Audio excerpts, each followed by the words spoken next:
Bonjour, c'est pour l'équipe de chant. Alors pour l'instant, bien que je suis en train de vous séparer, chacun en voit les uns derrière les autres pour après chacun se travailler vos spécialités. Pour l'instant, je suis quand même obligée de vous former général comme une chorale, tous ensemble. Et puis après, je rentrerai dans les détails à chaque registre, quand on entrera vraiment dans le chant Yezu Azaleawa. Là, pour l'instant, je suis que dans la préparation vocale. Je forme cette chorale. Le but, c'est Yezu Azaleawa. Alors, c'est pas quelque chose qui va se faire en 2 semaines. Faut pas croire que si vous êtes rentré dans l'équipe, là, en 2 semaines, vous allez chanter Yezu Azaleawa. Même si en 2 semaines, vous chantez très très bien Yezu Azaleawa, il n'y a pas de doute. Mais le but, c'est que vraiment, chacun évolue dans son propre chant. Et qu'au final, oui, ça va donner Yezu Azaleawa.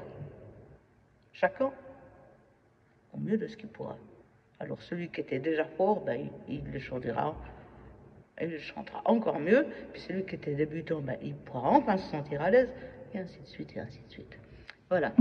Maintenant, j'aimerais vous apprendre à tous une chose, parce que j'ai eu, heureusement, vous êtes des jeunes, justement, qui quand même suivez les recommandations et ce qu'on vous demande, ce qui est fort agréable.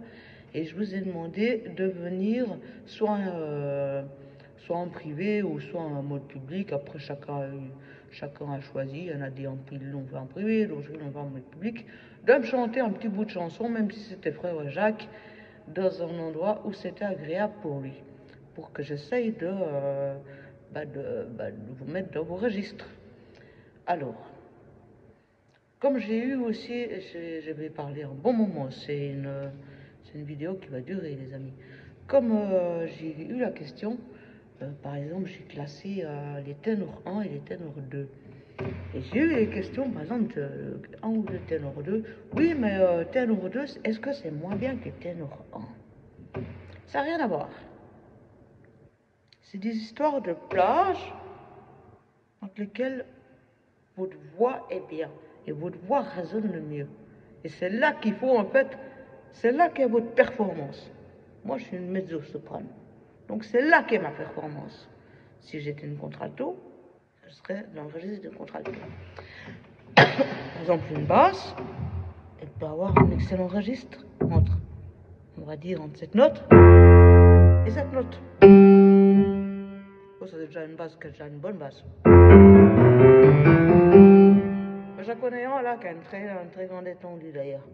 Mais pas forcément, il y a des basses qui peuvent avoir une très petite étendue, mais qui peuvent avoir une qualité dans cette petite étendue qui est inégalée.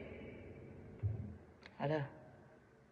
Alors, c'est pas forcément ceux qui ont la plus grande possibilité d'octave, comme par exemple le grand chanteur de rock que peut-être vous avez entendu parler, il s'appelle Freddie Mercury, qui avait lui 7 octaves et demi. Alors lui, non seulement il avait 7 octaves et demi, mais en plus sa voix, il y avait une émotion terrible qui faisait que des millions de gens ont aimé sa musique. Ce qui est important, c'est ce que vous transmettez. Et puis ce que vous transmettez, comme vous êtes la majorité des chanteurs d'église et des louangeurs d'église, et ce qui est important, c'est en fait ce qui se passe dans votre cœur au moment où vous chantez. Moi, quand je joue du piano ou que je chante, mais même que ce soit dans mon église le dimanche ou que ce soit dans les salles de concert, je prie. Et dans les salles de concert, contrairement aux églises où j'ai pas besoin de faire ça parce que c'est les pasteurs qui s'en chargent, dans une salle de concert, je fais le tour de la salle avant le concert, je fais le tour même de la scène. Je regarde tous les spectateurs et je bénis toute la salle. Et après je prie. Et on dit que je touche une tonne de gens. Voilà.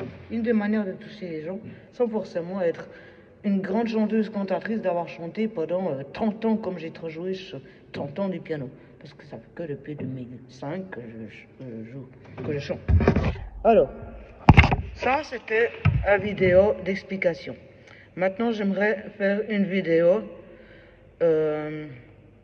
qui part plus sur comment projeter sa voix, parce que c'est un problème que j'ai vu chez pas mal de jeunes chanteurs et chanteuses, C'est-à-dire que ce sont des personnes qui ont l'oreille musicale, qui ont de quoi devenir des chanteurs, mais qui n'osent pas encore. Soit c'est lié à la jeunesse, soit c'est lié au fait qu'on ne leur a jamais montré. Voilà. Allez, à tout à l'heure.